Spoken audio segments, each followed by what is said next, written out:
Kimmy. All right. How you say that? I don't know. Kiami. Kiami. Welcome to the limited series. Limited series. June 2011. Yeah, between us we make one person, okay? This is my co-host, Ed Maciana, as far as he knows. As far as I know. And so we're halfway through the year.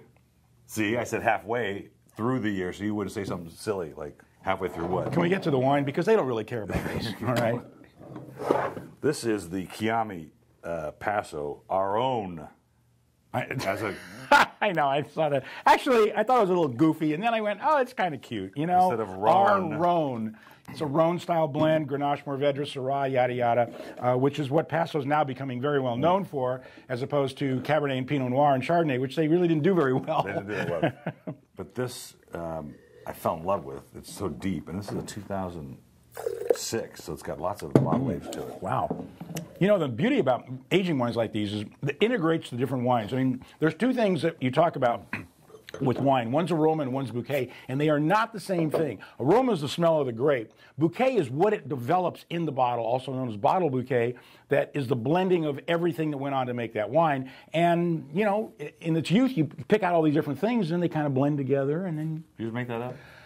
No, I heard that from Harry Waugh about 50 years ago with your dad. Harry Waugh, that's right, at Les Amis du Vin. Yeah, Les Amis du Vin. Yeah. Harry's a great guy, you know. Father to child at 80 years old. He's my man. You know, I had Dad in here for a little bit. Yeah. I know you weren't here. I know I wasn't here either. We're gonna bring him back. How hard is that? So you guys can reminisce about the 60s. We are going to put them to sleep. Put it on at midnight, guys, if you're having a problem going to sleep. Listen to Paul Sr. and I talk about wine. All right. Really a bottle one is $22.99. Only at the Wine of the Month Club is at $15.99 on the reorder, and the spice component is really the melding pretty. of it after the bottle age. You can't pick out the Syrah, you can't pick out the Grenache, you can't pick out the Mourvedre. That's probably because they're not in there. No, I'm just kidding. But they're in there. In other words, no charge for the aging. Actually, there's Zin in this, which is kind of interesting. So it's not just Syrah. Well, Zin is now grown in the Rhone. I think there's one plant over there, and just south of there at Costières de Nîmes. All right, I'm doing a 94 on this. I'm going to go 93 and push a buck. 94. Kick a buck. How come I have to do the whites and you do the reds? How come I don't get to do the whites? You want to do the reds next time? We can do the reds next time. There is no next time. This is the last one we're doing today. Of course. Now this one, I love the sound of this. I tasted this the other day, and I went, it's unbelievable. This, I got to rewrite. It's a little late. You already did the newsletter. It's already printed. I said I want to rewrite this. This is even better than I remembered. It's extraordinary. Absolutely unbelievable. This is the Waipara Riesling 2006, and that's when I brought them. I said, "Why don't you bring me a 2006 Riesling?" But now I know why. Okay. Do you know what the oldest wine ever drunk was, and still drinkable? Boone's Farm, Strawberry Hill, 2008. It was a 700-year-old Riesling. 700 years part of old. the Titanic or something? Hugh Johnson That was only tasted a 1950. 700-year-old Riesling, and it was still drinkable. Okay, Cabernet lovers, you tell me that grape's going to last that long.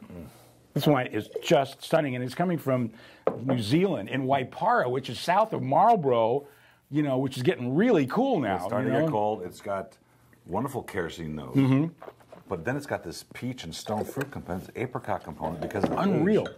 Don't get too excited about that petrol component.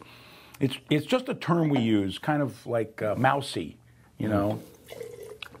This is really spectacular Riesling. Not to be confused with German Rieslings. No. Not to be confused with Alsace Rieslings. Absolutely not. Not even to be confused with us.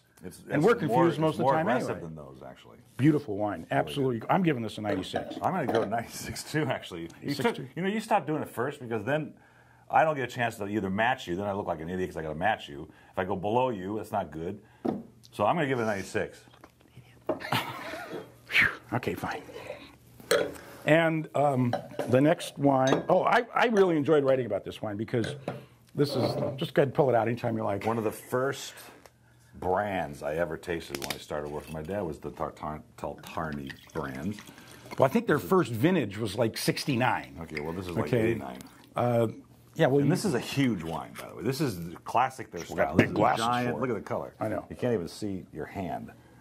It's just a giant wine that was brought to me as an opportunity, which I I couldn't resist because it's Taltarny and it's just a big, nice wine. It's an 06 Cabernet Merlot. And it's from Victoria, Southern Australia. Wow. And this is the brother of the guy who founded Clos de Val in 1972. And I remember your dad featured 1 month a wine from both Taltarny and Clos de Val in the same month. This is, you know, before you were born, I think. Did you advise him of that being a problem or something? No, I never advised him. Look at, you know, what I like about this wine, the components have melded so well. But Didn't you say that about the last one? No, you did. Oh, I did. Oh, one of us said it. But I get a little bit. Ooh. What's interesting is there's a little bit of herbaceousness, a little green pepper. More in coffee. Cabernet, right? It's got that little coffee component that we got in those Pinotages from South Africa. Isn't that interesting? Well, of course, as we all know, Australia was once part of South Africa before the worlds collided. Wow, I didn't know that. Yeah, you heard it here first. Okay. I'm doing a 93 on this. $20 is the regular $20.99, and you can get it for $15.99 the reorder. That's right. And why do they call it 3 months? You read the card properly. Well, that's because it's tilted, and that's why I'm tilting my head. Yeah, I wrote it. So you can't read it at all, actually. I'm surprised I get anything out of it. I'll give it a 94. Okay, so that's 3 monks from Taltarny. And on to the last white for June, which is half the year already. Oh, Sonoma Hills Chardonnay. Is there an echo in here? A very, very long echo. I think I went to Australia and back. Now, I know your love for Chardonnays. Well, to be quite honest with you, if you want to know the truth, getting the information on this wine was such a pain in the butt that I'm prone not to like it. But look at the nose. It's really good, though. It has green apples and a little bit of butterscotch. Well, that's because they didn't over oak the daylights out of it and turn it into real wine as opposed to something that tasted like pineapple juice with a toothpick in it. You know it's not fair? Just drinking a wine as feminine as this behind this Taltarny. Ooh, wow. But it's got tons of green apple and... Well, you know, this is made by the Delicato family. It's their vineyards. Oh, it is? In Sonoma, yeah. Did you read the newsletter? I did not know that. No. You should read the newsletter. Why do I do this, you know? Give me a minute. I mean, I'll just look it up on Wikipedia and put it in there. You know, he doesn't read it anyway. So, anyway, this is $21.99 on the shelf, $14.99 on the reorder price. Very elegant Chardonnay. It is. It really is. This in the nose is elegant.